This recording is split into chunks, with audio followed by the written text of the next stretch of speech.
অনেকেই বলছে যে তিলের নাড়ু কিভাবে হয় সেটা নাকি জানে না।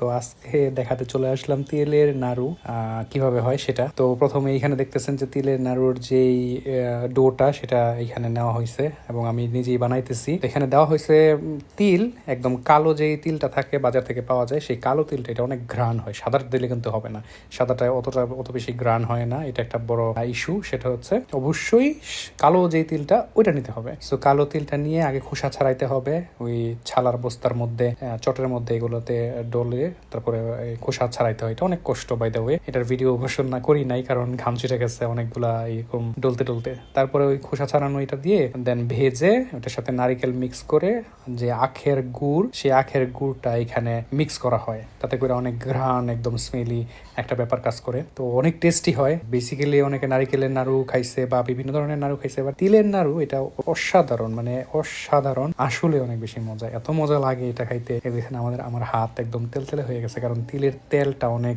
স্বাস্থ্যের জন্য অনেক ভালো। দেখেন নাড়ু বানাইতে বানাইতে আমার হাতের অবস্থা কি একদম পুরাটাই তেলতেলে হয়ে গেছে। আমি তো নিজেই অবাক হয়েছি।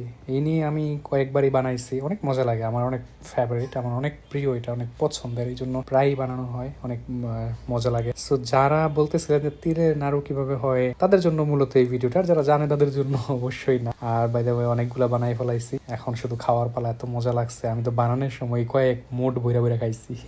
অবশ্যই বানিয়ে খেয়ে ফেলতে পারেন এরকম তিলের নাড়ু। আর আমার ভিডিও দেখার জন্য অনেক অনেক ধন্যবাদ। Thanks for watching my video. ভালো করে কাচের বয়মে রাখলে অনায়াসে 2-3 মাস খাওয়া যায় এই তিলের নাড়ু, একটু নষ্ট হয় না আর অনেক মজা লাগে।